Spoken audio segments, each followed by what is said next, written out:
দে, অনেক সুখ দে আমাকে, আদরে ভরিয়ে দে। এতদিন আমি যে সুখটা পাইনি, আজকে তোর কাছে এই সুখটা নেব। আমার ভালোবাসা আপনি উজাড় করে নেন। আপনি শুধু চুপ করে বয়ে থাকেন, দেখেন আমি কত যত্ন করে, কত আদর করে আমার ভালোবাসা আপনার উজাড় করে দিই।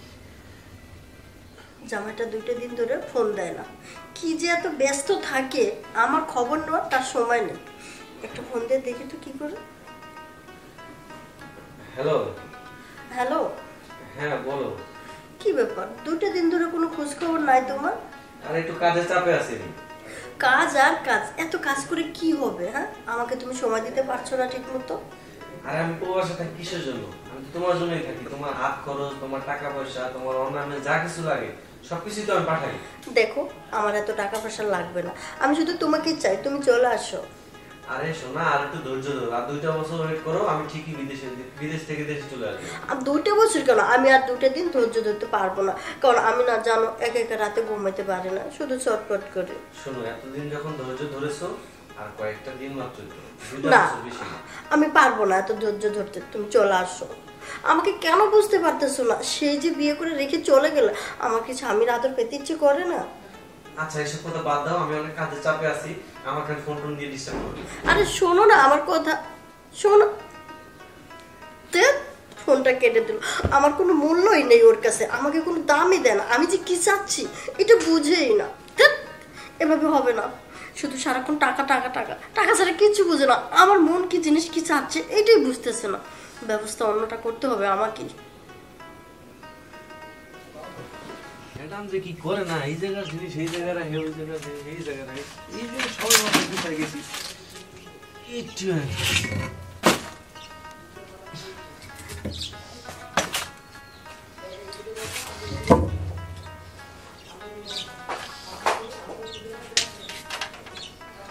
আমি তো ধরে পড়ে দিতেছে, বৃষ্টি বাদল নাই তো, আমি পড়ে যাবো। কিরে, গাছের দিকে তাকে কি বিড়বিড় করতেছিস? ম্যাডাম, আমের মইল অনেক আইছিল, আমি দেখেন পুড়ে দিতেছে। আচ্ছা, আম পড়ে ঝরে যাক, সমস্যা নেই, সব কাজ শেষ। হ্যাঁ, ওই যে এদিকে গুছাইলাম, গাছে পানি দিছি। তোর সাথে না আমার কিছু কথা আছে, একটু রুমে আসবো। রুমে যাই দিব? হয়, ইমার্জেন্সি কিছু কথা আছে। আচ্ছা চলে।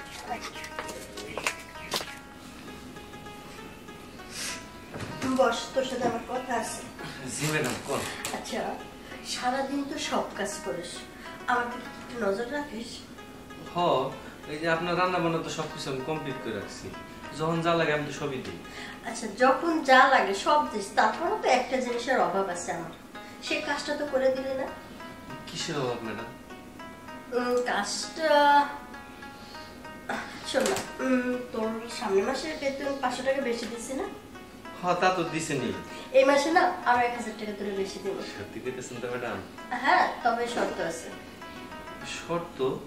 কি শর্ত? আমি যে কাজটা বলবো সেই কাজটা তুই করবি। অবশ্যই, আপনার বাড়িতে আমি কাজ করি, আপনি যেই কাজ করতে বলবেন সেই কাজই তো আমি করব। এই যে দেখ, তোর সাহেব বাইরে চলে গেছে 10টা বছর।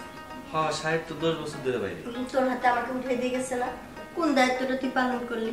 এই যে দেখ, তোর সাহেব চলে গেছে 10টা বছর, আমার সব দায়িত্ব তোর কাছে দিয়ে গেছে না? হ্যাঁ, সাহেব তো কয়ে গেছে যে বাড়ির খেয়াল রাখতে, আর আপনারও খেয়াল রাখতে। তো আমার তুই খেয়ালটা রাখলি কই? কি কোন ম্যাডাম? আমার যে জিনিসটা দরকার ওই জিনিসটা তো আমি পাইতেছি না।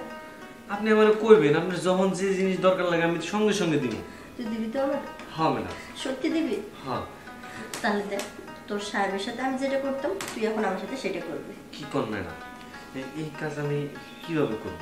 কেন? যদি সাহেব কোনো মতে জানতে পারে? না, তোর সাহেব কিছু জানবে না।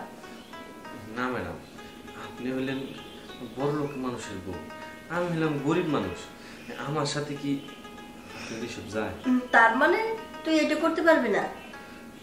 করতে পারবো না ম্যাডাম, আমার না কেমন জানি ভয় করে। ঠিক আছে, তুই যখন করতে পারবি না তাহলে এই বাড়ির মান সম্মান তোর হাতে উঠিয়ে দিয়ে গেছে না? তাহলে আমি বাইরে থেকে অন্য একটা লোক নিয়ে এসে এসব কাজ করি, তখন মান সম্মান কই থাকবে? না না ম্যাডাম, আমার পেটে আপনি লাথি দিয়েন না, কারণ আমি আপনার বাসায় কাজ করি দেখেই 2টা ভাত খাইতে পারি। তাহলে সেটাই যদি ভেবে থাকিস, আমি যেটা বললি সেটাতে রাজি হয়ে যা। তুইও বাঁচলি, তোর ফ্যামিলিও বাঁচলো, আমিও ভালো থাকলাম। তা অবশ্য মন্দ করনি। তাহলে ম্যাডাম আমি আপনার সত্যি রাজি। এই তো খুব সহজেই বুঝে গেলি, এতক্ষণ কেন আমতা করলি? সেই তো রাজি হইলি, খালি একটু ঘোলাইলি মাঝখানে। আসলে ম্যাডাম আমার শরীরটা না কেমন ঘাইমা যেতেছে বলে। আরে ভয়ের কি আছে, এই বাড়িতে তুই আর আমি ছাড়া তো আর কেউ থাকে না। তা তো নাই ম্যাডাম। তাহলে কি আমি আপনার একটু স্পর্শ করতে পারি? হ্যাঁ, এই জন্য তো তোরা ডাক দিলাম। শুধু স্পর্শ করবি কেন, তুই আমার এমন আদর করবি আর এমন ভালোবাসা দিবি যা আমার 10 বছরের একদিনে পূর্ণ হয়ে যায়। সত্যি করতেছেন তো ম্যাডাম? হ্যাঁ, আমার বিশ্বাস হতেছে না। তুই আমার অনেক অনেক আদর করবি আজকে। ম্যাডাম একটা কথা বলি। হ্যাঁ বল। আপনি আমার একটু চিমটি কাটেন তো, আমার বিশ্বাস হতেছে না। এ না, সত্যি তো আপনি তো কথা বলতেছেন। তাহলে ম্যাডাম আমার না ভিতরে কেমন জানি আগুন জ্বলতেছে। হ্যাঁ, এখন তোর আগুন আমি ঠান্ডা করে দেবো, আর আমার আগুন তুই ঠান্ডা করবি। ম্যাডাম আপনি সুখ পাইছেন তো? হ্যাঁ, যেমনটা চাইছিলাম তেমনটাই পাইছি, অনেক অনেক সুখ পাইছি।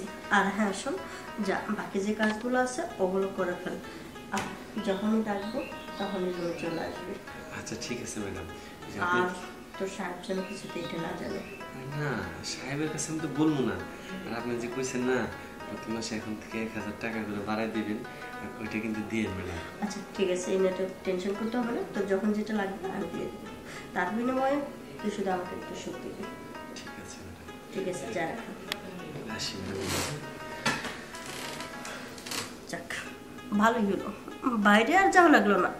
ঘরেই যখন এত সুন্দর একটা ছেলে থাকতে বাইরে যাব কি করতে? জামাই আসলে আসুক, না আসলে না আসুক।